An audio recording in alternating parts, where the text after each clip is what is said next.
Let's start chapter 1. So the chapter 1, as you can see, talks about the human body orientation. Okay.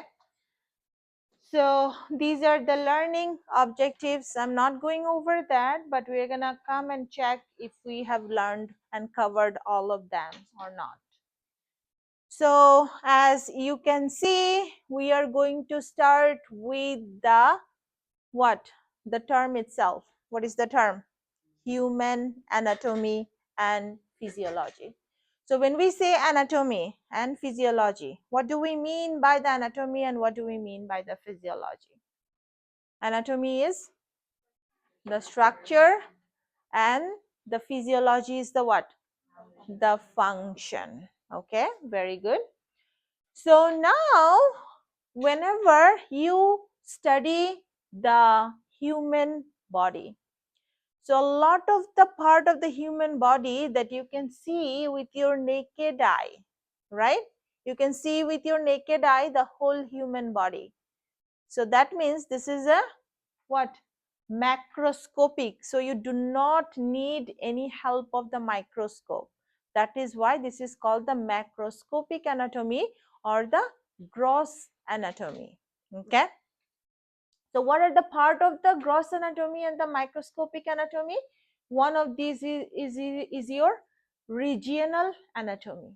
So when we say regional anatomy, what do we mean by that? Does anybody have any idea what is the regional anatomy? So do you guys know that this is called we know this is the arm, right? But you are in human anatomy and physiology. You do not call it arm. Instead, you call it brachial region, right?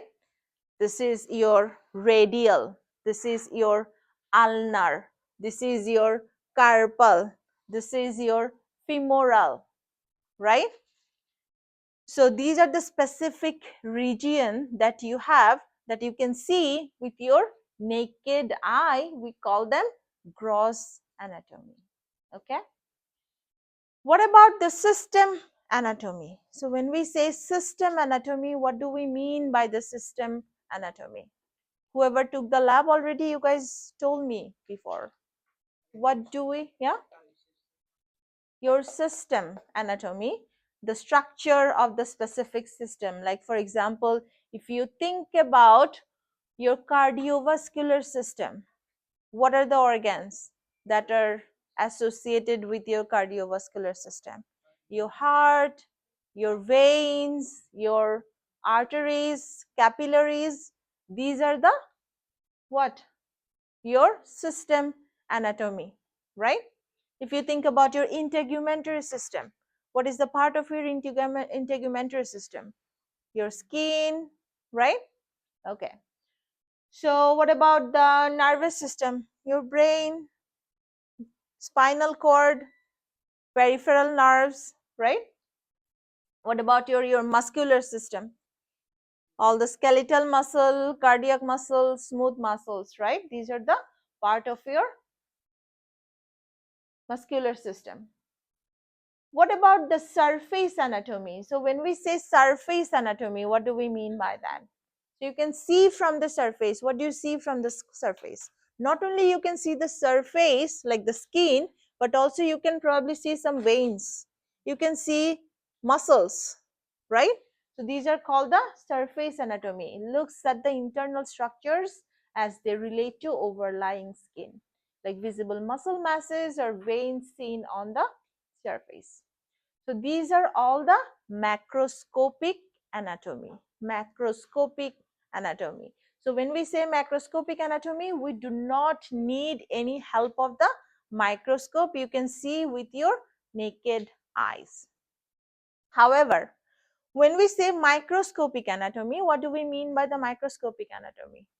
You need the microscope to see that specific part of the human body, right?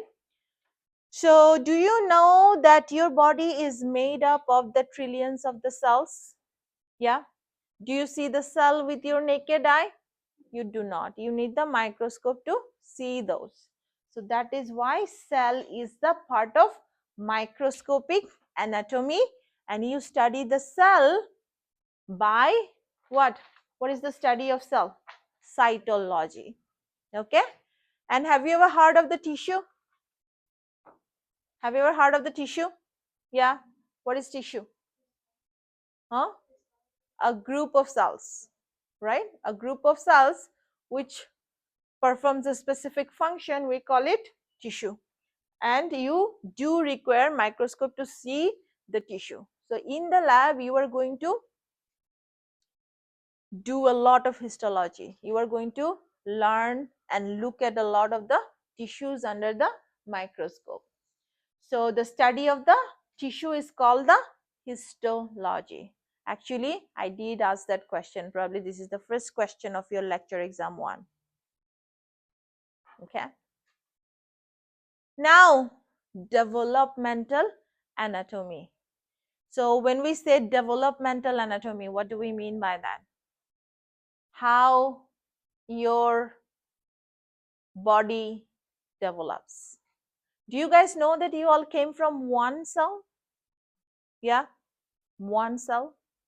Do you know what is the name of that cell? Zygote. Yeah, very good.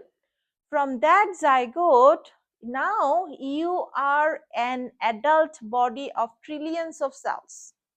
And you have different types of the cells who does different things. Okay. Not only that, these cells actually make tissues and the tissues make organs. All this development that is happening, which is studied in the developmental anatomy, studies anatomical and physiological development throughout the life. If you are talking about the embryology, that is specifically talking about the development in the uterus before the birth. Okay, so now let's talk about very important thing, which is this subject, this course is called Human Anatomy and Physiology. One thing I want you to understand, why do you need to focus on both anatomy and physiology? Because the anatomy and physiology is basically what? Complementary to each other. So what does that mean? It means the function, the physiology depends on the anatomy, which is the structure, and also the structure determines the function. Like for example, we know that we have different types of the teeth, right? How many different types of the teeth we have? 4 different types of the teeth we have, right? We have incisor, right? We also have canine, we have molar, we have premolar, right? So what is the function of canine? Tearing the meat, right? What is the function of incisor? Cutting the vegetables, right? And what is the function of the molar? Grind, right? The food. So now, as you can see, like that, you do have the specific structure is because it is responsible for the specific function, right? So for example, if you think about your lungs has a layer, outer layer, the membrane, which is very, very thin. The reason that is thin, so that they can easily what? Transport the what? Export and import the what? Oxygen and carbon dioxide, right? So now you understand your body structure is not same all around, is because different parts of the body has the different function, and that function is actually determined by the what? Specific anatomy or specific structure. So now, as you can see, the human body, you can actually study the human body in different levels. Do you know what is my PhD on? My PhD is on biochemistry and molecular biology. Okay, biochemistry and molecular biology.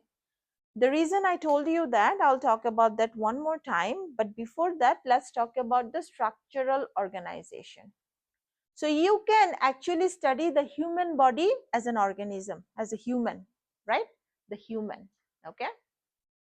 And then you can study in a little bit more in depth how as different system. Like for example, you can study cardiovascular system, you can study respiratory system, you can study endocrine system, you can study what, like digestive system, right? Then these systems are actually made up of the what? Organ. They are made up of the what? Organ. So for example, if you think about, if you focus on the cardiovascular system, we know that our cardiovascular system is made up of the different organs like your heart, your blood vessels.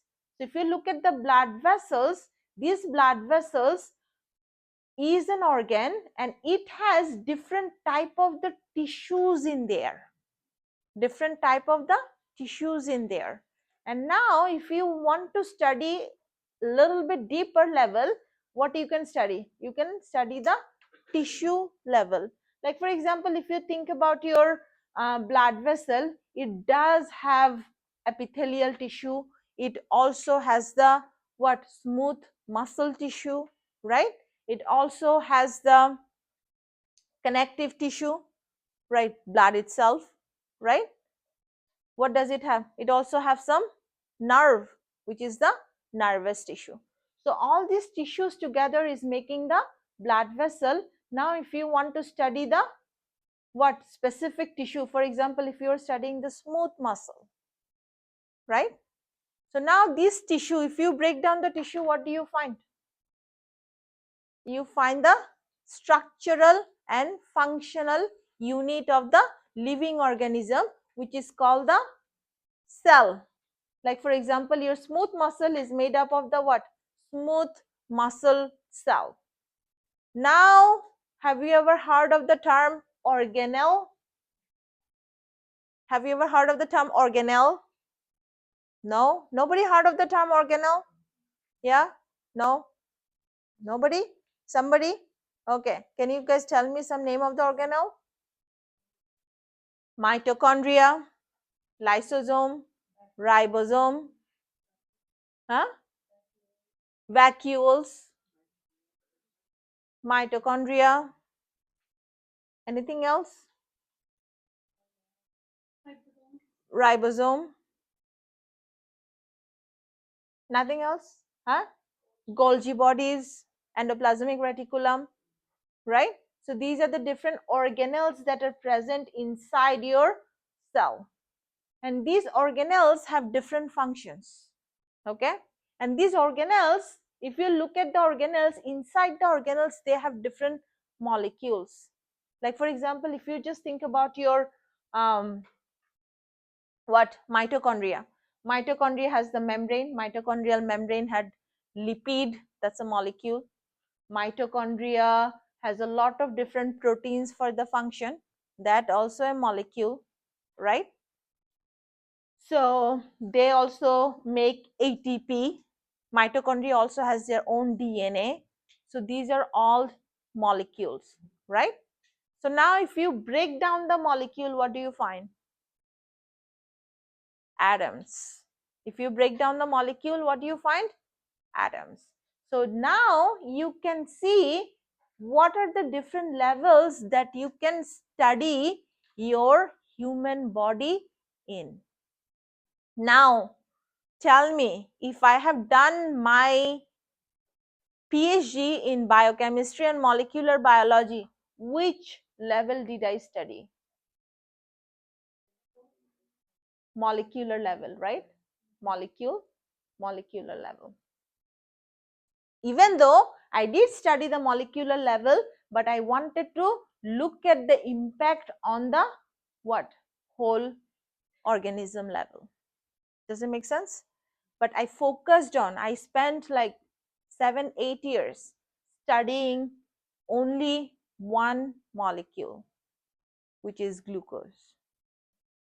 I studied only how that glucose impact your body. That's what I tried to understand in 7 years. And do you know what? In 7 years also, I only studied a very, very small fraction of it. You can probably study your whole life just studying glucose and then you still cannot finish it. So what does that mean? It means that there is so many layers of the information that you can actually learn, and there is no end of it. So whenever we were very little, so we understood like there is no end of the learning. Why are we even trying to learn? Right? Okay, but we do not say that. We understand the importance of learning as much as we could, right? Okay, so now in your exam, I did ask that question. Can you tell me the hierarchy of the level? You start with the atom. Atoms together is making up the molecule. I'm not telling you, you guys have to tell me. Molecules, then organelles, then cell, then tissue, then organs, then organs together make up the system, and systems together make up the organism, right? Okay, so now let's talk about the necessary life function. So as an organism, as a living being, what are the important functions that you should have? First of all, you have to maintain the boundaries. So when we say maintaining the boundaries, what do we mean by maintaining the boundaries? Is it maintaining what? Don't talk to me like that. Or is it saying, you cannot do that to me? It's not that. When we say these boundaries, we are actually talking about the specific physical boundary. As an organism, what boundary do we have? We have skin, right? Your heart is in the cavity, and cavity has a membrane, right? And if you look at the cell, cell has membrane. So every part, that every level you are going into, all of them have the what? A membrane, a boundary, a physical, real physical boundary. Okay. Now let's talk about the movement.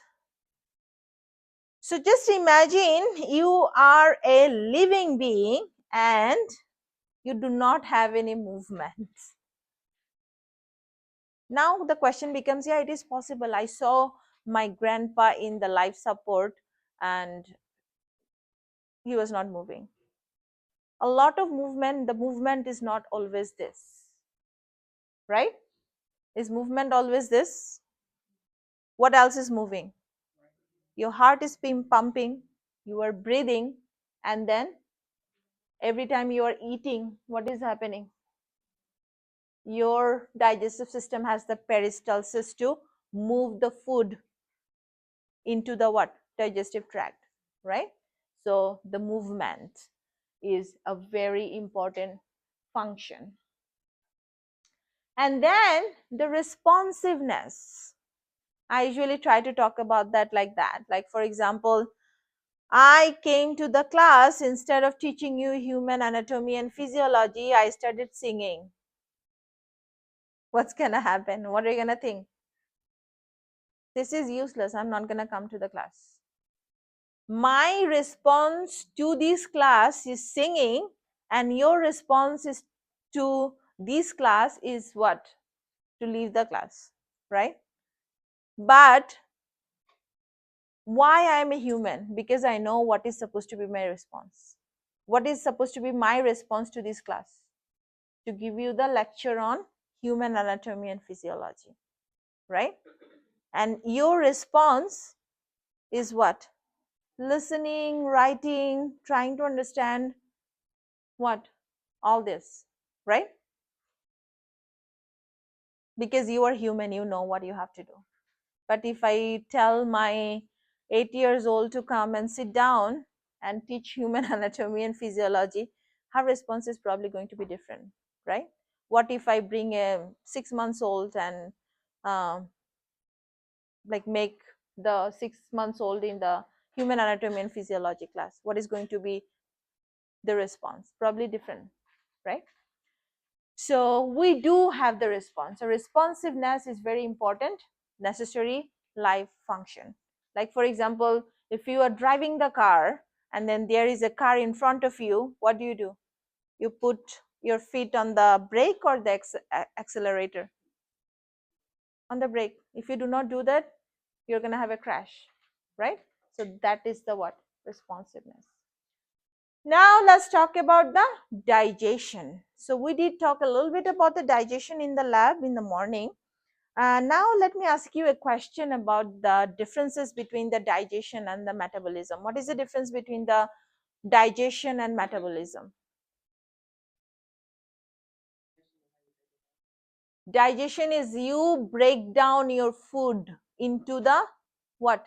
Absorbable nutrients. Like for example, if you're eating a sandwich, you're probably absorbing some carbohydrate like glucose, right? That is converting your sandwich to glucose is the digestion. Now what is the metabolism? Hmm?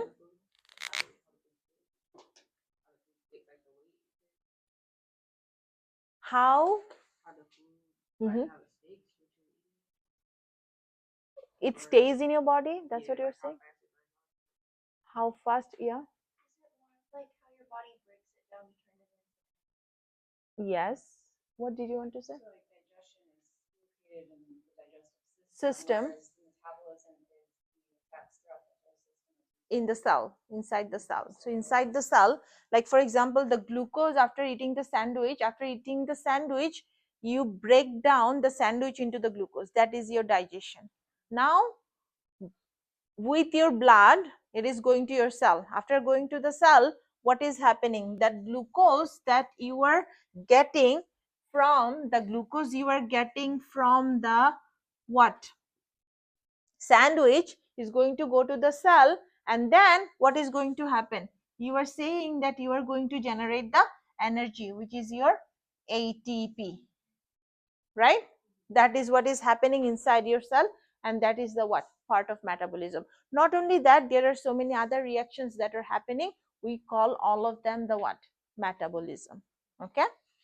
So digestion is the breakdown of the ingested foodstuff and followed by the absorption of the simple molecules into the blood, and metabolism, all chemical reactions. And you have the catabolism and the anabolism. Have you ever heard of the term catabolism and anabolism? Catabolism is what? Break down a big molecule into small molecule. So for example, the glucose is bigger molecule, you are breaking it down, you call it what? Catabolism. But what is anabolism? You are, like for example, we know that we are eating this glucose so that we can generate the what? Energy, right? That is, you are breaking it down, that is catabolism. What if you have enough energy in your body? What do you do with the excess glucose? You store it. To store it, you have to do the what? Anabolism. A lot of glucose together will make the glycogen. Very good. And you store it in the liver and the muscle, and that process is called the what? Anabolism. But we're going to talk a lot more about that in future. Okay, so everyone is what? Familiar with the excretion. We love to eat food, we love to drink water, but we love even more the what? Excretion, right? So excretion is important. So what if your kidney is not working? You're gonna get sick, right? Okay. So reproduction. What is the reproduction? Everyone knows what is the reproduction. Very important as a living organism. In biology, success means reproduction. You are only successful if you can reproduce. It doesn't matter. They don't care about how you look. They don't care about how much money you have, what degree you have. That doesn't determine the success. The success in the biology is reproduction, right? That is what your nature wants. That's why you are attracted to your partner or something like that, so that you can reproduce. Growth. Growth. Everyone knows what is growth, right?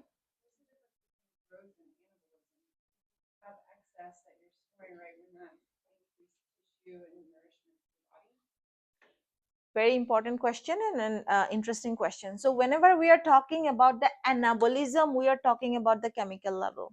The chemical levels means, like, for example, you are putting glucose together to make a bigger molecule like glycogen, amino acids together to a bigger molecule like protein. That is the anabolism. That's the chemical level. But whenever we are saying the growth, growth is actual physical growth, right? You are increasing the number of cells, so the growth is happening, right? So you probably at some point of life you were 3 feet, now you became like 5 feet. Growth. Does this make sense? Mm-hmm. Okay, so now let's talk about the organ system. Organ system. So we did talk about that in the lab for a little bit more. Okay. Integumentary system is basically talking about the what? External covering. What are the functions of the integumentary system?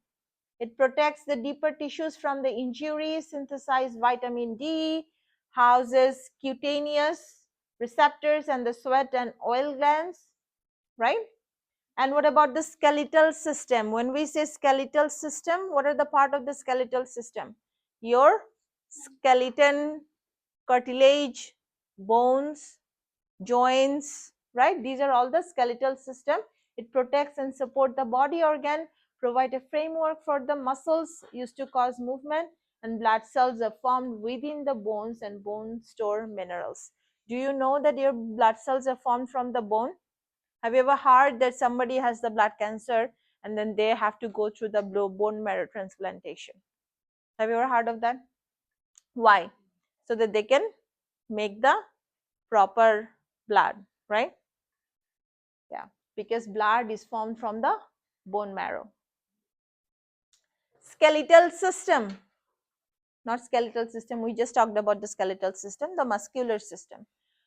So one of the very important function of our body is the movement. The movement. So we have the 3 different types of the muscle in our body, which actually provide the movement. One is the skeletal muscle, the muscle on top of your skeleton, attached to the skeleton. We call them skeletal muscle, provide the voluntary movement.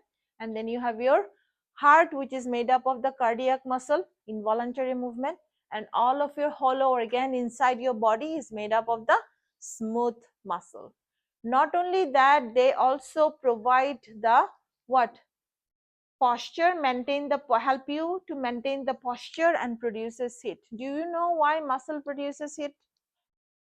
Muscle is very, very energy consuming. They every time you use the muscle, what is happening? You are using energy. What you are doing? You are using the energy. So every time you are using the energy, what is going to happen? You have to burn the what? Glucose. Every time you are generating the ATP, you are also generating some heat. That is why your muscle generate the what? Heat, right? If you go to the gym, what do? You focus on the specific muscle and then try to use that muscle enough so that you can use specific amount of ATP, generate heat, and also tear some of the muscle. In the gym, do you make muscle or do you tear muscle? In the gym, you actually tear muscle. You make it, regenerate it, make muscle after tearing when you are taking rest and eating enough protein and food properly. That's when you actually make muscle. Now the question becomes, why do you have to go to the gym if you are not making muscle? Yes. Yeah. In the what? In the gym, you are tearing the muscle so that it can actually what? Rebuild and get bigger. If you are not using the muscle, what is gonna happen? Your body is gonna get the signal is what? Lose it. If you don't use it, lose it. Yeah. You start losing the muscle if you don't use it.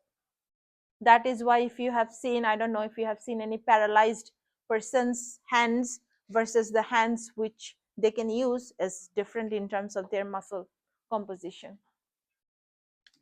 Okay, so the nervous system, very, very important. This is the fast acting in your body and controls pretty much everything in your body, right?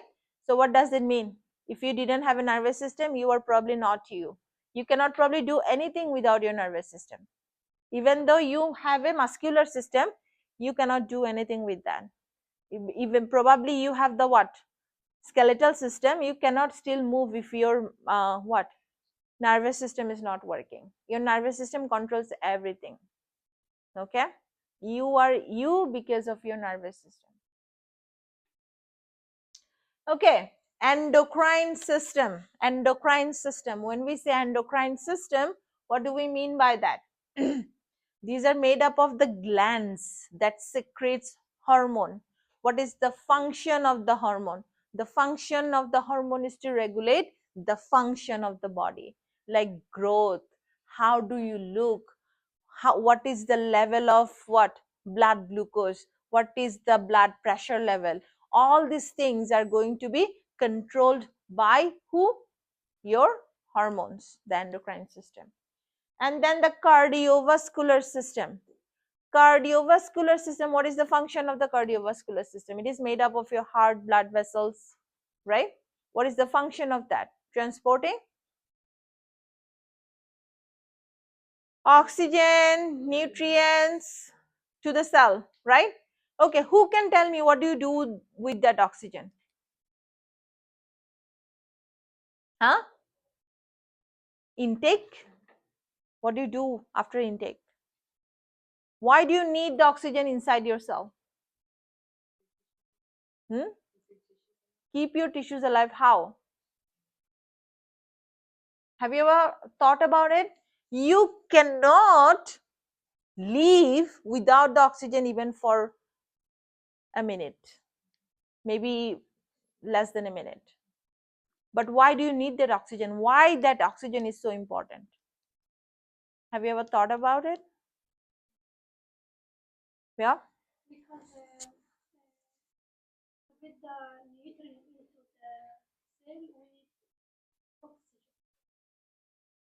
To get the nutrient into the cell, you need oxygen.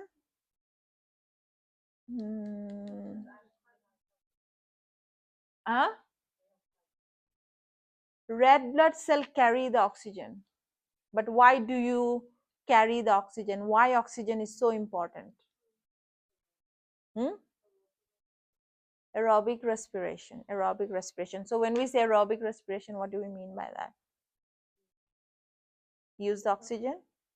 How? What do you do? When you say aerobic respiration, what do you mean by that? You are right though.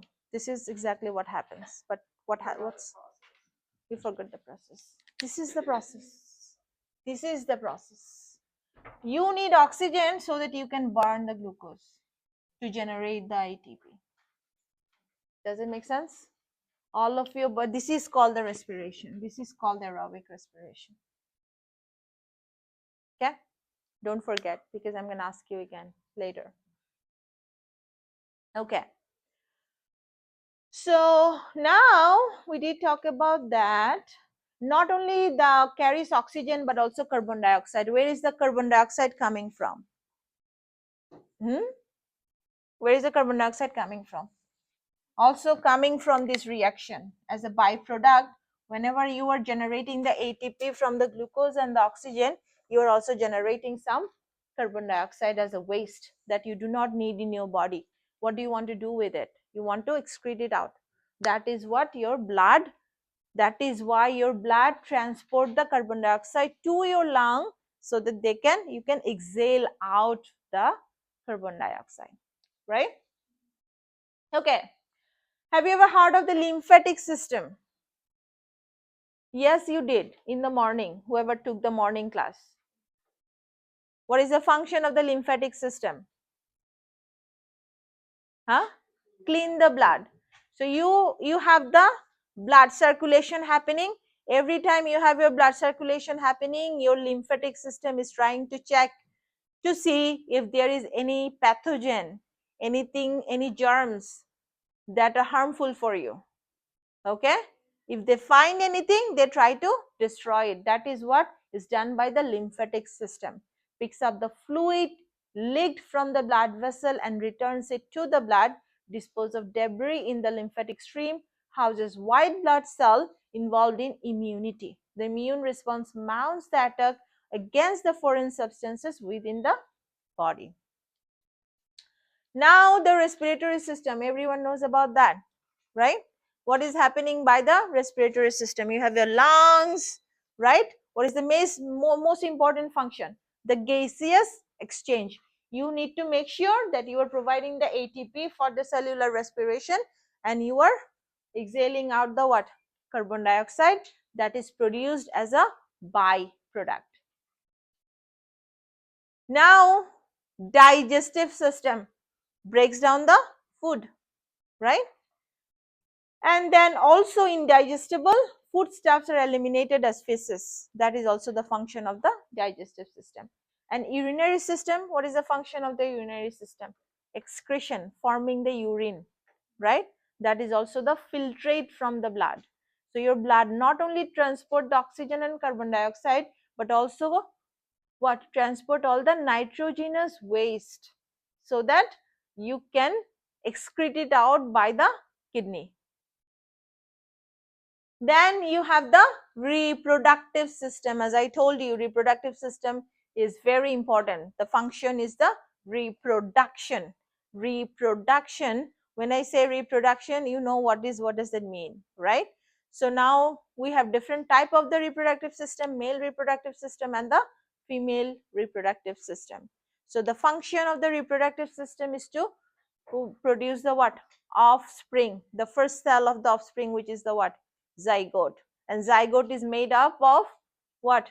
Made by the fusion of the sperm and the ovum. So to bring the sperm and ovum together, what do you have to do? You have to have some male characteristics and the female characteristics. All these are actually what? Controlled by the male reproductive system and the female reproductive system, and the purpose is to reproduce. Now, we did talk about 9 different systems, but what do you think? Can you be alive with only your nervous system? Your nervous system controls everything, for example. Now, do you think you will be alive with your nervous system only? No, right? Your nervous system has to tell some other parts to do something. For example, right now I am walking, right? I'm using my muscle, my muscular system and the skeletal system, and also I'm using my what? Also I'm using my nervous system, right? So now while I'm using my nervous system, also I'm using my what else?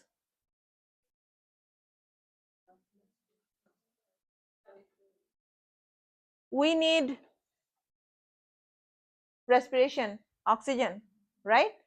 We are generating ATP. Every time using my nervous system, every time I am walking, I'm using my muscle, I need to generate the what? ATP.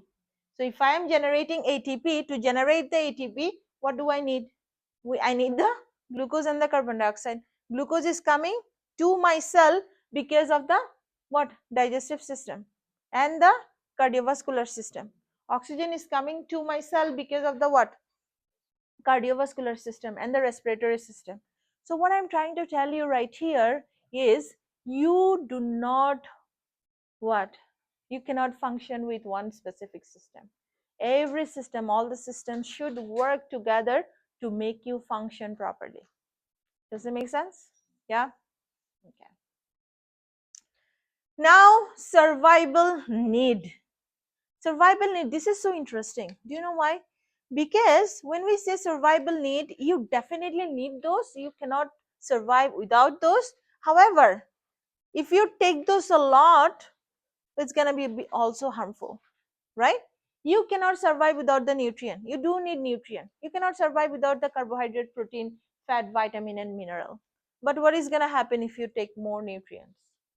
It's going to cause problems. Like you might have diabetes, you might have obesity, you might have other problems, high blood pressure, all these things, because if you take it more. So survival need is you need it, but the more of it is also harmful for you.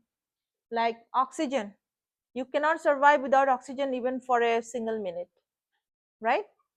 Anoxia, and then you can have hypoxia. Some part of the body probably is not getting enough oxygen, we call it hypoxia. And then if you have more oxygen, that is also not good for you. That is why you have to have the specific oxygen level in the environment. And then same goes for water. Everyone knows we need this much of water, 2 liters of water every day, so that we can function properly. But if you are drinking a lot more, it's going to probably be harmful for your kidney, right? Too much of work for the kidney. And then normal body temperature, very important. What is going to happen if you do not have the normal body temperature? That is telling the doctor that you have something wrong going on inside your body, right? Then appropriate atmospheric pressure, you probably never even think about that, because we are staying in the proper atmospheric pressure. You will probably understand that if you have ever done any kind of, if you went anywhere else except the what, the earth itself, even if you have done any skydiving or things like that, you will see the differences in the atmospheric pressure. Have you ever done any of this? Anybody? I have done that. So I understood like that atmospheric pressure is actually like doing this. My muscle, my thing is going like this. Like if I look at my video, like I'm falling down. Oh my goodness.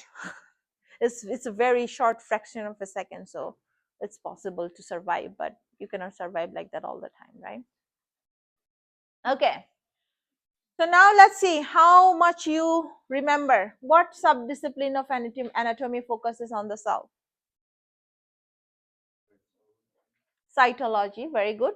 What organ system deals with the movement? Muscular system, skeletal system. What are the basic survival need for this organism survival? Nutrients, oxygen, water, atmospheric pressure, specific body temperature, right? Okay, have you ever heard of the term homeostasis before? Yeah. So when we say homeostasis, what do we mean by that? Like for example, maintaining the specific body temperature, right? Maintaining the specific blood sugar level, maintaining the specific pH level, right, is happening by the homeostasis. Homeostasis is the maintenance of the relatively stable internal conditions despite continuous changes in the environment. Okay, so in hot summer, maybe outside is 100 degree, but you do not want your body temperature to be 100 degree, right? Sometimes in the it's what, 30 degree, 40 degree, 50 degree, you do not want your body temperature to be that, right? You want to maintain the specific body temperature. That is called the homeostasis. So a dynamic state of the equilibrium, always readjusting as needed, and variables are factors that can change, like the blood sugar, blood temperature, blood volume. We know that that can change. The change actually tells you that there is something wrong going on inside your body. If your body temperature changes, what do? You go see doctor, right? If you have high blood sugar level, you have hyperglycemia. If you have low blood sugar level, what does it mean? You have hyperglycemia. No, you have high blood sugar level, hyperglycemia. If you have low blood sugar level, hypoglycemia, right? Okay, so similar to that, you can have the specific pH level. Do you know what is the pH level? Like 7.4, it is supposed to be 7.4. If it is a little bit less or more, you can actually die. It's so important to maintain the specific everything. So now let's talk about how do we maintain the homeostasis. So when I want to talk about the homeostasis, I like to give you that example. Everyone's house has that specific thing called the thermostat. Everyone's has it, right? Everyone has thermostat in your house? Yeah, yeah. So what do you do in the thermostat? You probably what, set a temperature, like for example you set 70 degree. Now in you have a small brother, annoying small brother, who come to the house and forget to close the door. What's gonna happen? And it's outside 100 degree. What's gonna happen? The temperature will rise. When the temperature will rise, so your thermostat, there is a detection, they detect that the temperature is rising. So what they're gonna do? They're gonna turn on the AC even more to what? Maintain that 70 degrees Celsius. So that is exactly happening in our body. So we are trying to maintain the specific what? Everything, like specific temperature, specific mineral level, specific sugar level, specific salt level, specific pH level, specific blood pressure, all this. If any changes happen, what do we want to do? We want to get back to that normal what, normal range or level. So might be there is a change happening by a stimulus, that annoying brother who opened the door, right? And then your house detected, the receptor is changing the detecting the change. And then what do you want to do? Information sent along the afferent pathway to control center. Now your brain is telling that you have to change that. So output is information sent out of the efferent pathway to the effector. So you are sending the information to your brain that there is a change that is happening inside your body. Now your brain is gonna send the information to the specific part of the body which can actually change that, fix that change or fix that problem. Okay. Then the response, what is the response? And of the effector feeds back to the reduce the effect of the stimulus and return variable to the homeostatic level. So I can give you the example of the glucose. So for example, after you eat a big sandwich and big glass of the what, sugary drink, like maybe your favorite, my favorite Fanta, and then what's gonna happen? A lot of blood glucose level rises like this. So now do you want to keep that rising blood glucose level? You want to do the what? Bring it down. How you're going to bring it down? You are going to send the information to your brain first, and your brain is going to tell your pancreas to secrete the insulin hormone. The function of the insulin is to what? Take that glucose from the blood and take it to the cell so that you can actually generate the what? ATP. And if you have enough ATP, you do not want to make more ATP, you can start producing the what? Glycogen. Does it make sense? So that is what insulin is helping you do, reduce it. So what is happening? So who is making the, who is taking the, who is doing the function here? Responding it, insulin is responding it to change that. Okay. So now let's talk about the negative feedback and the positive feedback. So every time we talk about like your blood sugar level, you want to maintain the specific blood sugar level. So if you want to maintain the specific blood sugar level, what does that mean? If it is hyperglycemia, you have to secrete insulin to reduce the blood sugar level. And if you have hypoglycemia, you probably have to have your glucagon secreted so that you can break down the glycogen to provide more glucose to the blood, right? So that is happening. So you are trying to maintain the specific what blood glucose level or specific body temperature. That is happening by the what? Negative feedback. So when we say negative feedback, what do we mean by that? You are trying to maintain any level is what? At a specific blood pressure, specific pH, specific blood sugar, specific calcium level, specific pH level. All of them are regulated by the what? Negative feedback. But there is another type of feedback which is called the positive feedback. So when we say positive feedback, what do we mean by the positive feedback? Positive feedback is you are not trying to maintain the specific level here. You want to increase the level. Like for example, during the childbirth, what do you want to do? You want to make more and more and more oxytocin to what? Release the baby out, right? So you need more and more oxygen. So that is what is happening due to the what? Positive feedback. Like for example, if you have a cut and then you have the what? Bleeding. So if you want to stop the bleeding, you have to keep bringing more platelet so that you have the what? Blood clot formation so that you can stop the bleeding.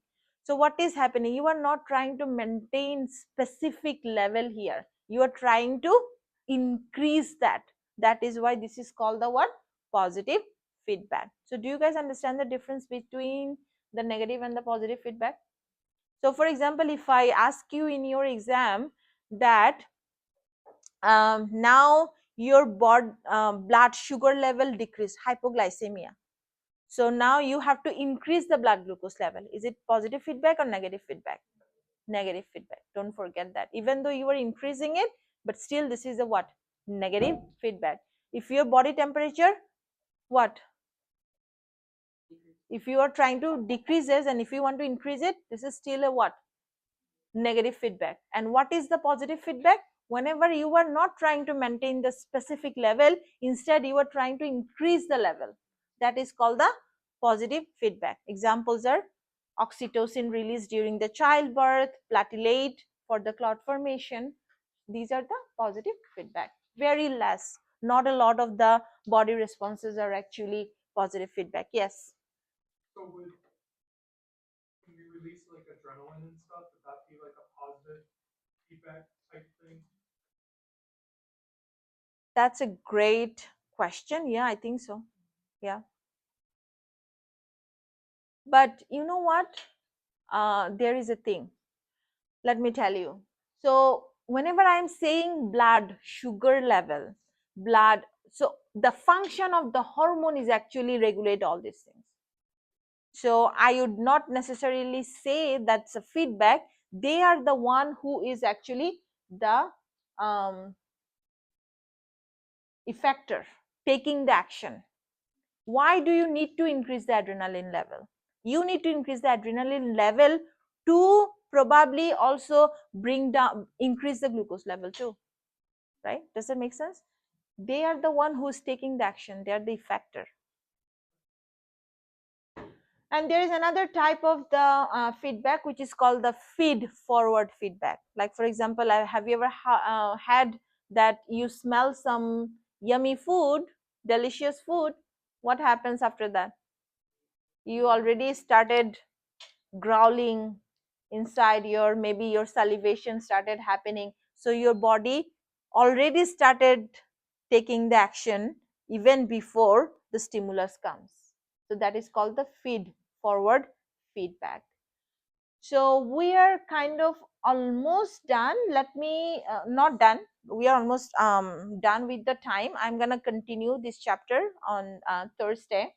So let me end with this: the homeostatic imbalance. So as we age, or for some any other reason, like your body cannot function properly, your body cannot maintain the homeostasis properly. That's when you have the what? Homeostatic imbalance or the disease, right?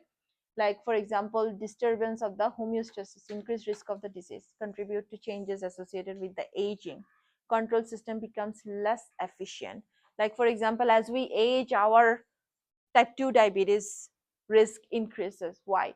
Because our body cannot respond to that high blood sugar level as quickly as possible, as you guys are probably doing as a young generation, right? So that is what I'm trying to tell you right here. Then you have the what? Diabetes. So if negative feedback mechanism become overwhelmed, destructive positive feedback mechanism may take over. And one of the example is heart failure. Okay. And also a lot of the time, even during the diabetes, what happens? So you have um, more blood, so your more blood glucose level. Now you want to reduce the blood glucose level. To reduce the blood glucose level, you have to increase more insulin, right? And if you are using more and more insulin, your insulin is becoming what? Less and less sensitive. And then you have the what? Insulin resistance. Have you ever heard of that? Yeah. So these are all that is happening due to the what? Homeostatic imbalance. Okay. So we are going to continue on this chapter on Thursday. So we have been talking about the homeostasis, right? And when we say homeostasis, what do we mean by that? We are trying to maintain what? The balance or specific level of everything, right? So what are the different types of the homeostasis that we have discussed so far? Negative and positive and feed forward, right? So when we say negative and when we say positive, what is the difference between the negative and the positive? Negative, you are trying to maintain the specific level of everything.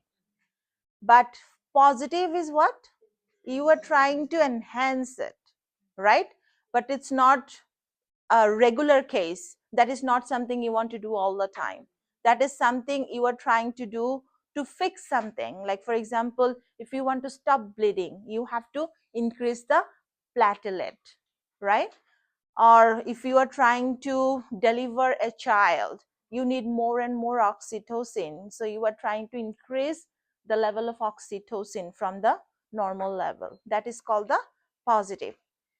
I did not show you the on the slide, but I did talk a little bit about the feed forward. Who can remember? Who can tell me a little bit about the feed forward? Anticipatory. Very good. Eat, start salivation, producing the enzyme, getting ready for digesting the food, right? So that is called the feed forward. Okay, so now whatever I'm going to start talking about is already discussed in the lab. Okay, so it's all about the anatomical position and the directional term and the regional term. So first of all, you need to understand what is the anatomical position.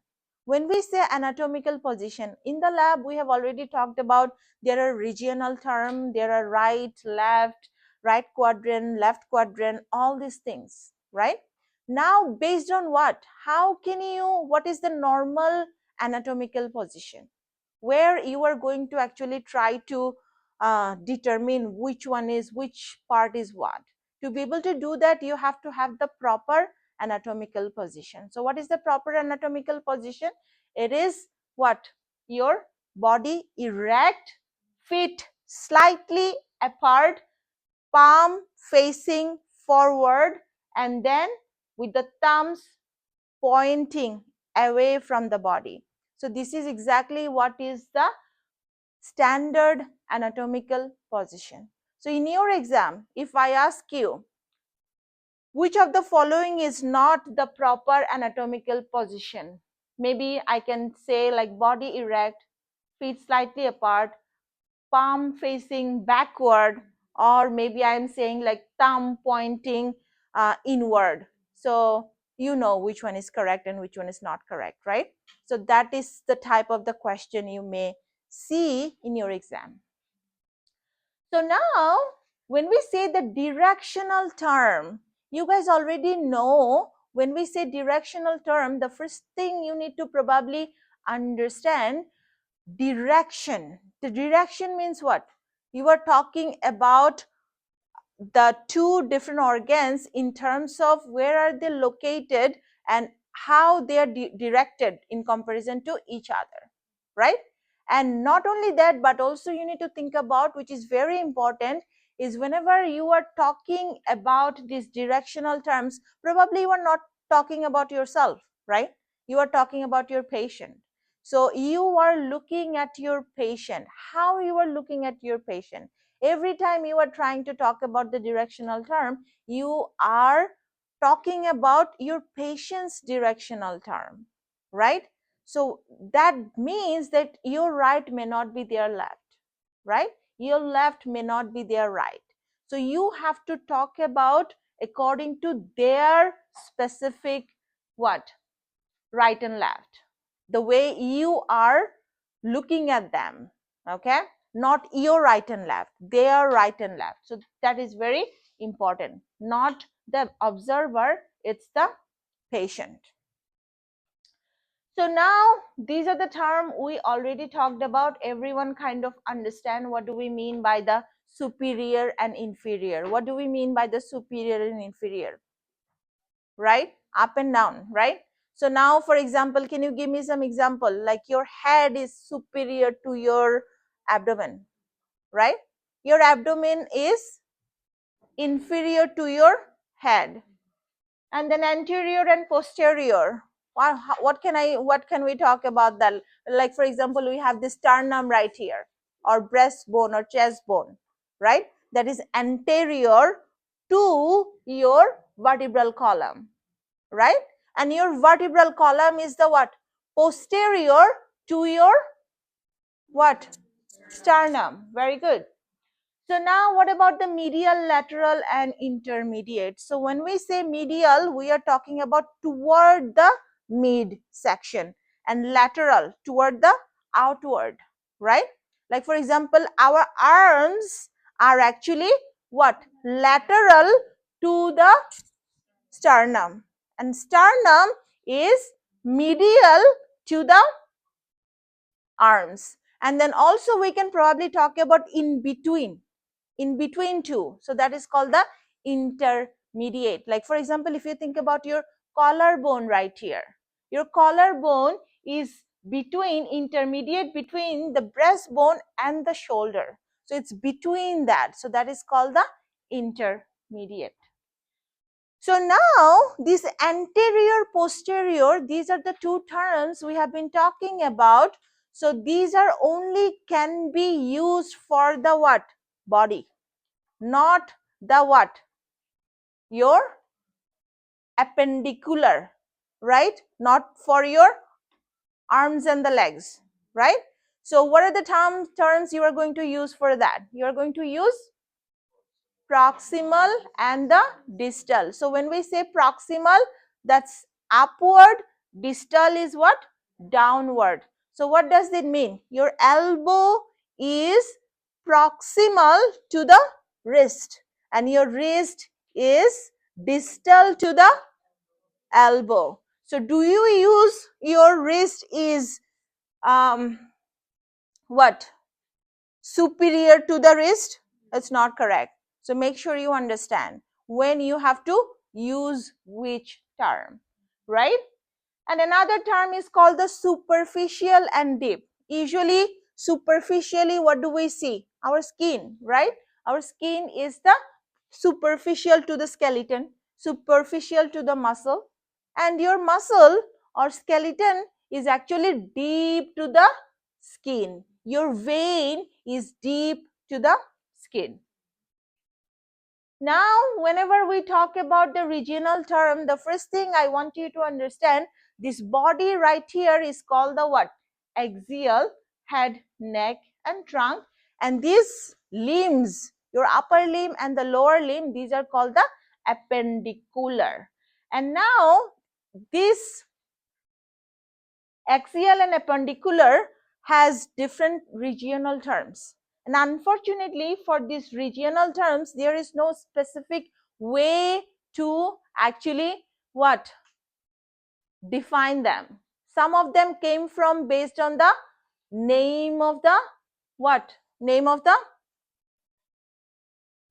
bones. Like for example, patella right here, right? And then you have the radial, ulnar, tibial, fibular, carpal, metacarpal, phalanges. So these are based on the name of the what? Name of the bones. Some of them based on the name of the muscle. Like for example, deltoid right here. Name of the bone, sternal right here. But sometimes they are not even based on the muscle or not even based on the bones. Like for example, this right here is called the brachial. This right here is called the what? Axillary, right? This right here is called the popliteal, right?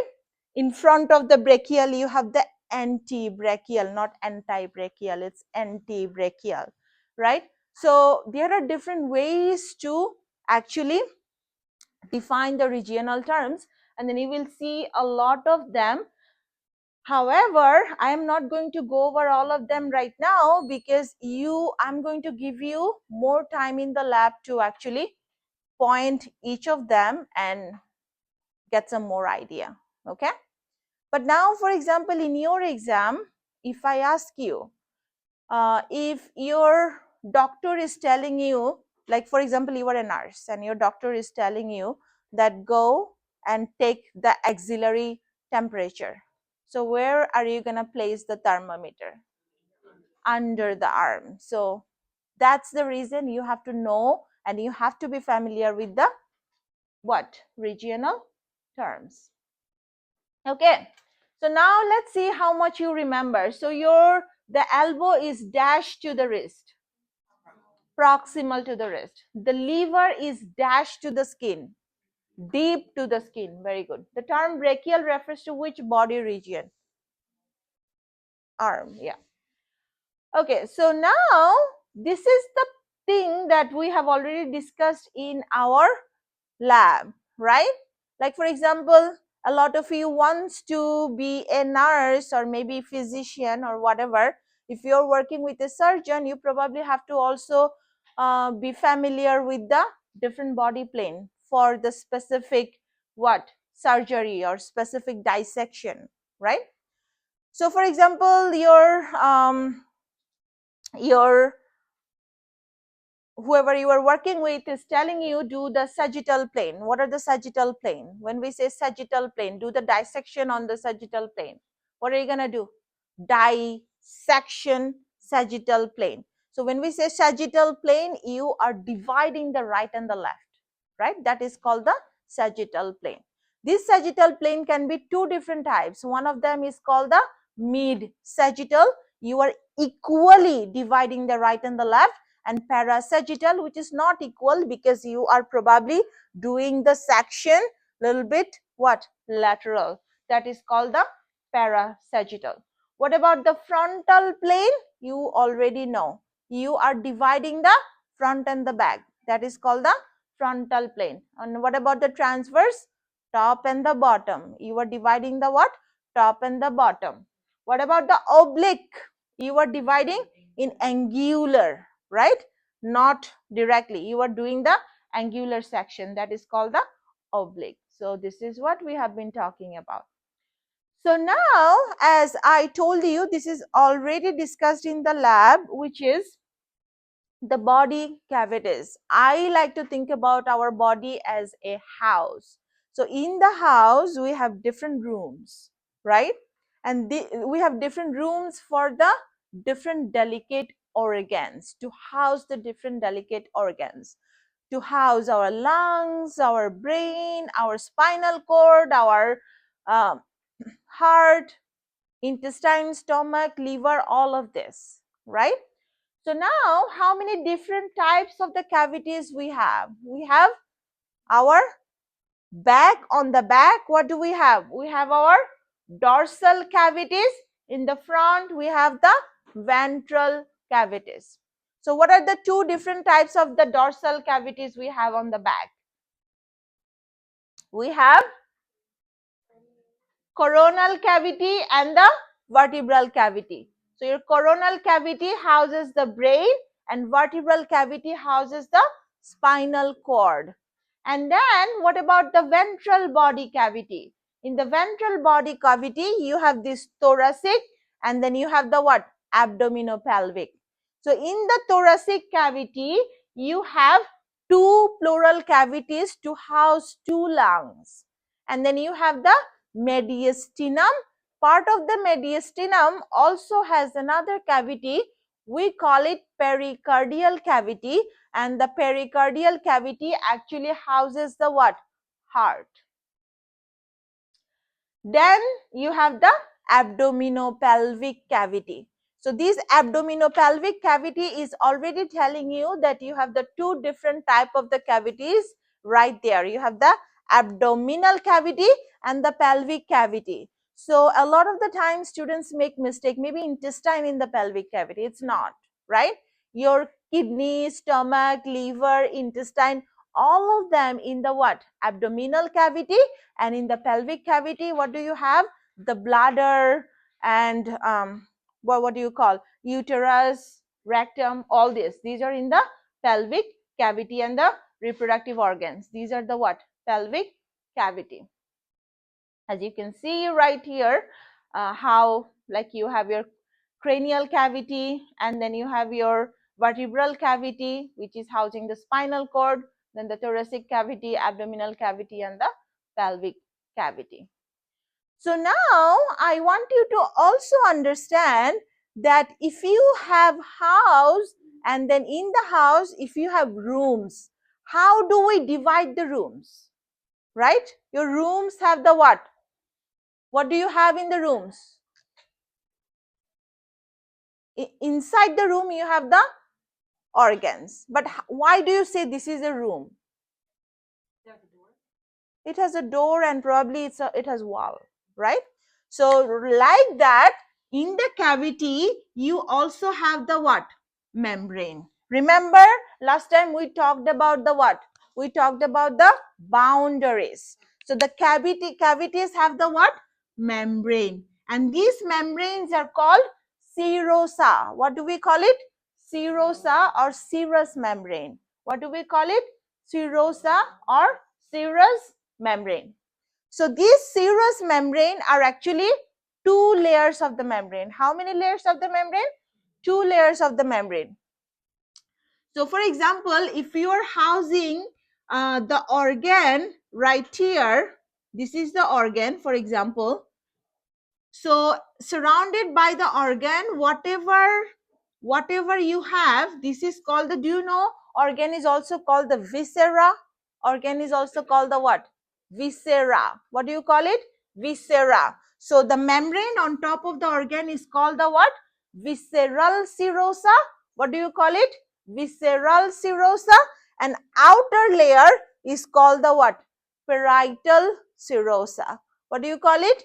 Parietal serosa. You have the visceral serosa, which is right on top of the organ, and then outer layer of the visceral serosa is called the what?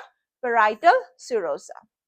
So now we know that our brain, our heart, our lungs, these are very, very delicate organs. So you have to make sure that you are keeping them very, very safe. To be able to keep it safe, not only the walls are what? Enough. So you need something else. What is that something else?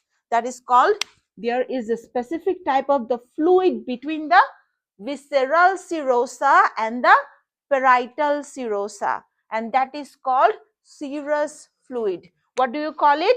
Serous fluid. Okay. So how that fluid is helping you to keep your organ, a delicate organ safe, right? It secreted, fluid secreted by both layers of the membrane reduces friction during the movement, right? Okay. So now let's talk about the specific name of this serous membrane. If you have a membrane on top of the heart, we call it pericardium. If it is on top of the lung, we call it pleura. If it is on top of the abdominopelvic cavity, what do you call it? Peritoneum. Okay, these are the specific name. Now, this specific serous membrane can have infection. If they have infection, what do you call it? Like if you have infection in the pleura, what do you call it? Pleurisy. If you have infection in the peritoneum, what do you call it? Peritonitis, right? So serous membrane can become inflamed as a result of infection or other causes. Normally smooth layers can become rough and even can stick together, resulting in excruciating pain. And that is like, these are the examples. Okay. So now, to be able to understand the specific location of the specific organs, doctors usually what? Divide your abdominal cavity in 4 quadrants so that they can actually tell you where is what. Like for example, you want to do a appendix surgery. Where are you going to do the dissection? You're going to do the dissection in the appendix is right here, right? So you're going to do the dissection in the what? Right lower quadrant, right? So for example, you want to do liver transplantation or something like that. Where are you going to do the dissection? In the right upper quadrant. So you see what I'm trying to tell you right here. So if you are trying to do the bariatric surgery, which is on the stomach, where are you going to do the dissection? In the left upper quadrant, right? So if you want to be more and more specific, if you want to be even more specific, you can actually divide the abdominal cavity in actually what? Total abdominopelvic cavity in the 9 region. Okay. The middle section is around your umbilicus or umbilicus. So that is called the umbilical region. On top of the umbilical region, you have the epigastric and then the hypogastric. And then umbilical region, right lumbar, left lumbar, and then here you have the right hypochondric, left hypochondric, and here by the hypogastric you have the right iliac and the left iliac. Okay. So now, for example, if you are asked where is your urinary bladder located, now you can exactly tell in the hypogastric region, right? So for example, where is the appendix located? So you can say right iliac, right? Cecum located, right iliac. Ascending colon of the large intestine located, right lumbar. Does it make sense? So in your exam, you are probably going to be asked the question like that. Where is the liver located? Which region? So you will be given some of the region. You have to say right hypochondriac region. Does it make sense? Yeah. Okay. So we have talked about all the cavities that we have inside our body. But some of the cavities are actually what? Out of our body. Like for example, your oral and digestive cavities, nasal cavities, orbital cavities, middle ear cavities, and some of them are not exposed to the environment. Like here in the joints, you have the synovial cavities. You have the synovial cavities in right here in the shoulder joint, in the coxal joint, in the knee joint, right? Okay. So let's see how much you remember. What type of plane separates the nose and the mouth into superior and inferior structure? Superior and inferior structure. Transverse. Very good. Which body cavity is associated with the lungs and what are the names of the serous membrane? Pleural cavity and what is the name of the membrane? Pleura. Right? In which of the four abdominal pelvic quadrants is the gallbladder? Right upper quadrant. Very good. Okay, that's all about the chapter 1. Does anybody have any question?